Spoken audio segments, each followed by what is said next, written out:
Okay, let us continue with our discussion of the history of the atom. We've started off with Democritus, and he said atoms were indivisible and indestructible. And then we came to Thomson, and Thomson said, hey, atoms are kind of like a plum pudding.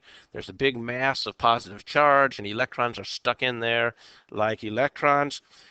Then we come up with Rutherford's model. He says, hey, there's a positive massive nucleus, and somewhere outside of the nucleus are electrons, and the atom is essentially empty space. And now we're to Niels Bohr. And Niels Bohr happened to be a student of both Thomson first, and then later Rutherford.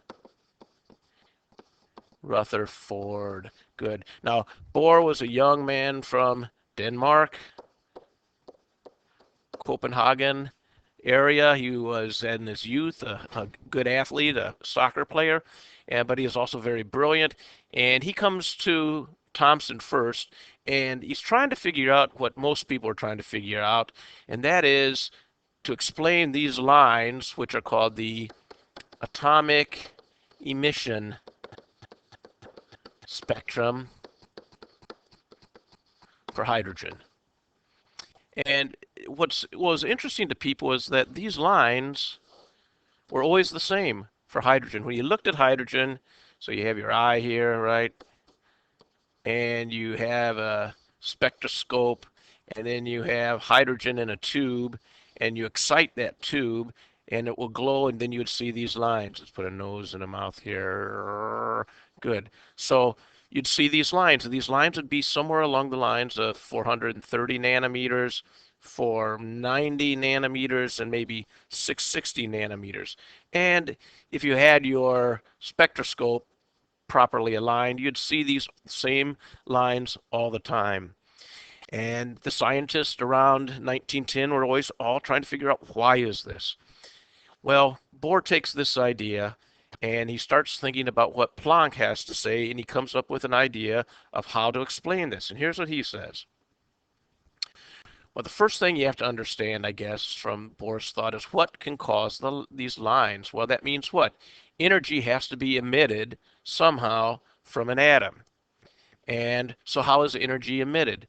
Bohr said, well, I have an electron, I have a nucleus here, and I have an electron, and that electron gets hit with some energy from somewhere. In this case, from the electricity here, electricity. And that electron then would jump, it'd gain energy and move farther from the nucleus. So this electron would jump up here, farther away from the nucleus. But then that electron, after that energy is removed from it, would fall back to its original spot. And what would happen when that electron would fall back? Well, a photon of energy would be released. And we'd see that as light.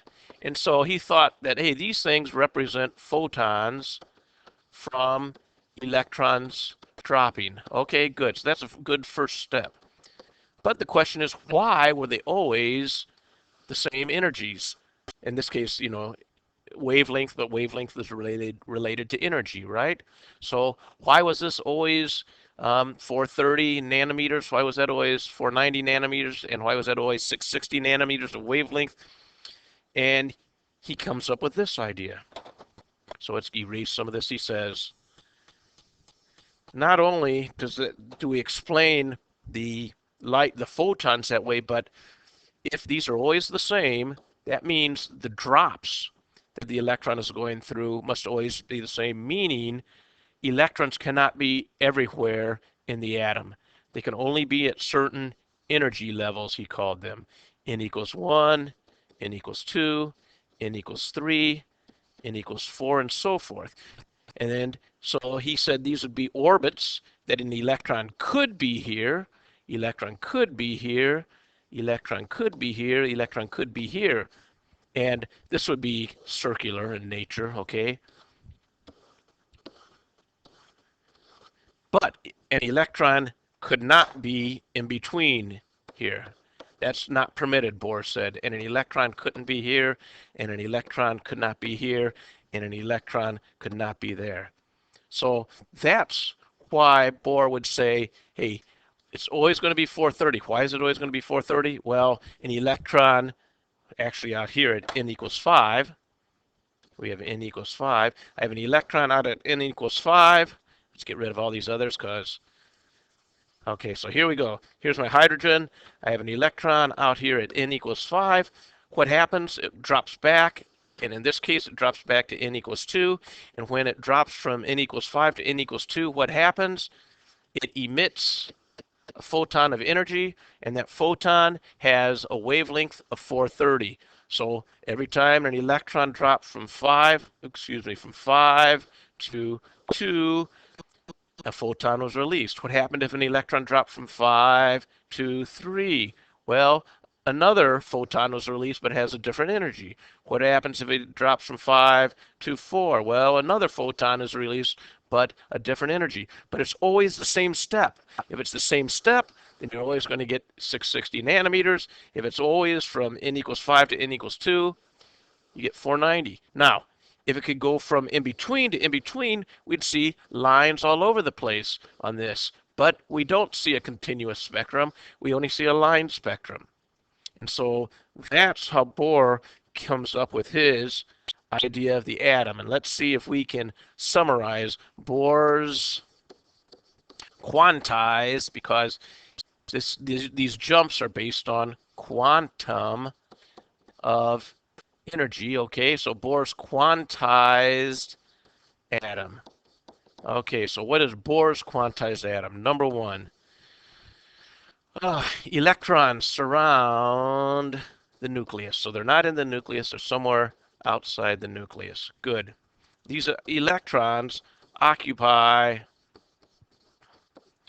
orbitals. Can only occupy, he called them orbits at the time. These orbits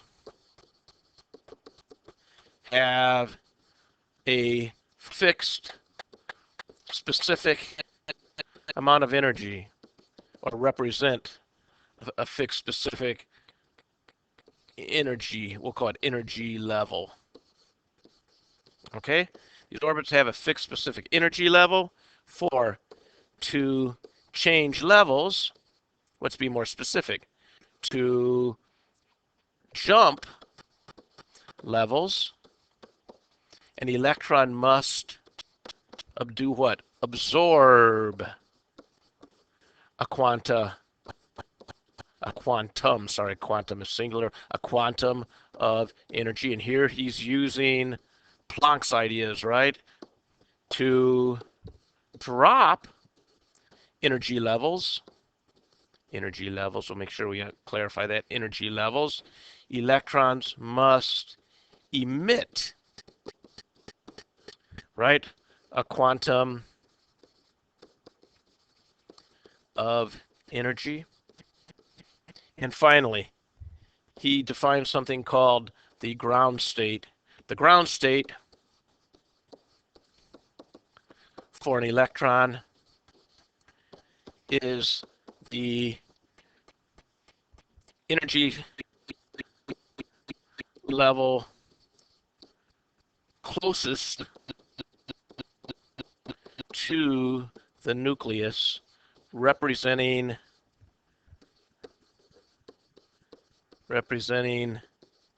its lowest possible energy. Okay, that is the ground state of an electron. There is then also something called an excited state.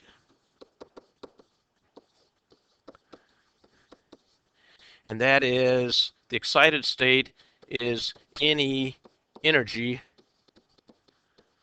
state of an electron farther from nucleus, from nuke. If it's farther from nuke, that means higher in energy than the ground state.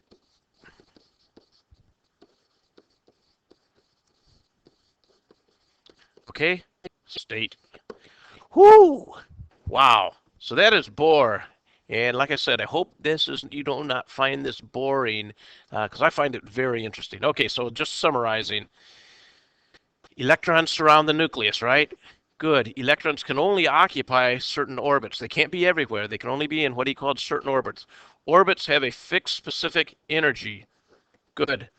To jump levels, electrons must absorb quantum of energy. To drop levels, electrons must emit a quantum of energy. And then finally, the ground state for an electron is the energy level closest to the nucleus, representing the lowest possible energy of that electron. An excited state is any energy state of the electron farther from the nucleus and higher in energy than the ground state. Wow. Well, that is Bohr's model. Let's see, how are we doing on time? Let's go with one other guy. I think we can get one more guy in before we start getting too far into this. Now, after Bohr, well, let me add one more thing about Bohr here. Bohr does this all when he is 28 years old. He's a young guy, wins the Nobel Prize. He wins the Nobel Prize the same year as Einstein, and that was 1922. Okay, good. So let's go to our next guy, Louis de Broglie. Louis de Broglie is a Frenchman, and he's extremely interesting. All these guys are interesting, but what makes him fascinating is he is true royalty. Royalty. I've never been a big fan of royalty. I thought they really didn't do much but sit around and live off the back of serfs. But de Broglie's different. I mean, his family for generations had served the French kings as advisors. Um, his brother was supposed to go into that, but his brother loved physics. And so he actually took his home, that one of their castles, and built a physics lab in the basement. And his little brother, Louis, started learning physics in the basement of his older brother's uh, palace. And what makes de Broglie even more fascinating is he didn't study physics. He studied medieval history at the Sorbonne. Sorbonne. So he studied medieval history, and he didn't even study physics right away. He goes into World War I, and he actually works with radio waves. And this is really, I think, the key. Maybe also, he is also a big fan of chamber music. And if you know anything about music or about radio, you understand that both things have to do with what? Waves. Now, at this time, after Bohr, people accepted Bohr's ideas, but they couldn't explain why electrons could only be at certain orbitals. Certain orbits? Why did they have to be only in those places? And de Broglie applies this idea of waves to electrons. Remember earlier, in our last earlier in this unit, we said what? Energy has a wave particle duality, right? That means energy has wave characteristics and particle characteristics. Good. Well, de Broglie takes this idea and flips it on its head. He says, hey, let's assume electrons have wave characteristics. I mean, clearly, electrons already have particle characteristics. They are particles. They're mass. They have mass. They're matter. So he says electrons have wave characteristics, meaning they travel.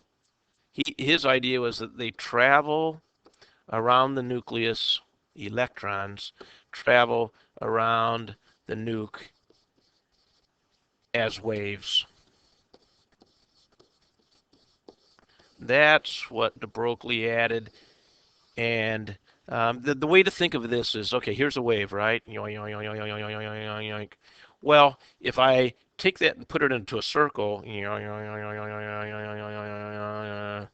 there's only certain places where it will always match up.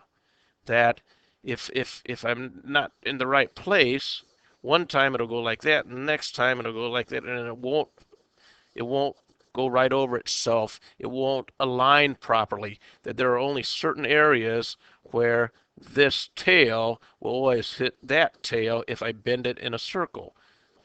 And those turned out to be exactly what was predicted by Bohr's atom. And so that's how he was able to explain why you'd have n equals 1, n equals 2, n equals 3. That would be the location where the wave ends would meet and constructively align, I guess you could say. Okay, I'll tell you what, we have got 3 people left, but this is probably good enough for this lecture. So let's see you next time for part 3 of the history of the atom. Bye.